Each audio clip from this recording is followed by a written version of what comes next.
Hey guys, Michael J. Crawford here, and welcome to day 6 of our 40-day fast.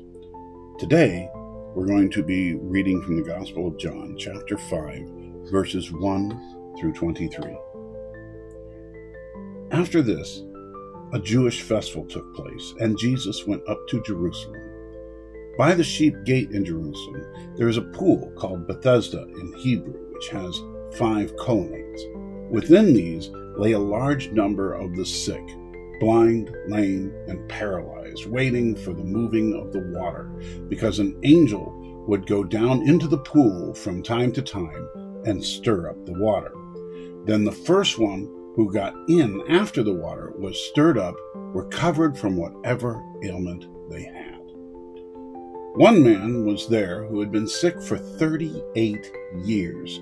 When Jesus saw him laying there, and knew that he had already been there a long time, he said to him, "Do you want to get well?" "Sir," the sick man answered, "I don't have a man to put me in the pool when the water is stirred up, but while I'm coming, someone goes down ahead of me." "Get up," Jesus told him, "pick up your mat and walk." Instantly, the man got up, picked up his mat, and started to walk. Now, that day was the Sabbath, so the Jews said to the man who had been healed, "This is the Sabbath. It is illegal for you to pick up your mat."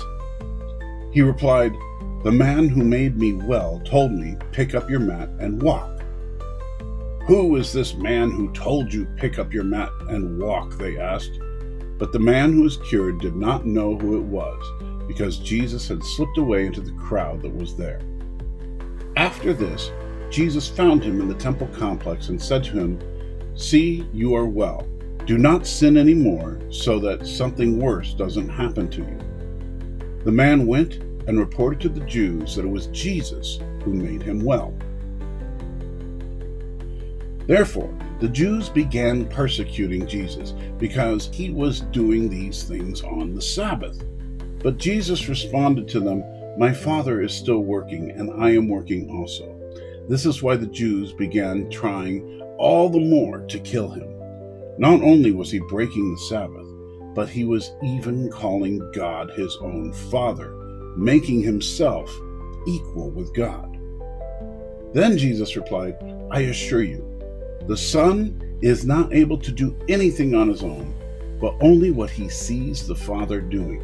For whatever the Father does, the Son also does these things in the same way. For the Father loves the Son and shows him everything he is doing, and he will show him greater works than these, so that you will be amazed. And just as the Father raises the dead and gives them life, so the Son also gives life to anyone he wants to. The Father, in fact, judges no one, but has given all judgment to the Son, so that all people will honor the Son just as they honor the Father. Anyone who does not honor the Son does not honor the Father who sent him." Hope is an easy thing to misplace, especially when you feel disappointed by the thing you hoped in the last time. Examples of this abound today, whether it's healing crystals, a different job, tarot cards, horoscopes, the Enneagram, Tinder, or anything else that will finally make us happy. As an example, consider Leland Olds, chairman of the Federal Power Commission from 1940 to 1949.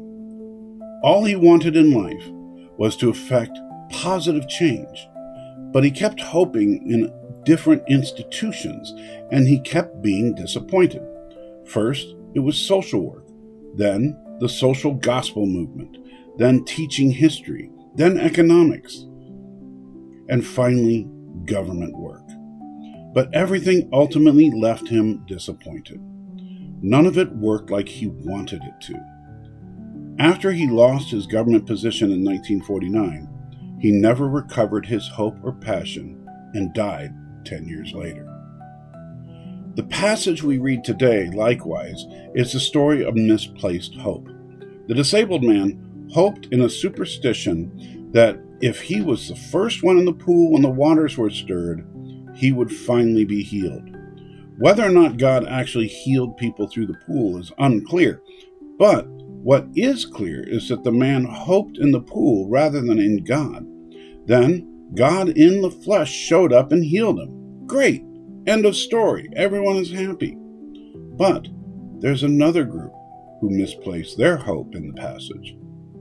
The religious leaders placed their hope in the interpretation of the law instead of the lawgiver.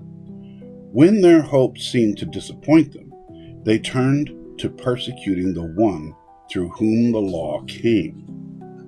So, the question for us is, what do we hope in? What do we think will finally fix us or make us happy?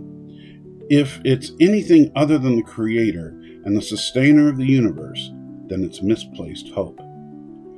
There's only one source of true hope that will not disappoint, and His name is Jesus.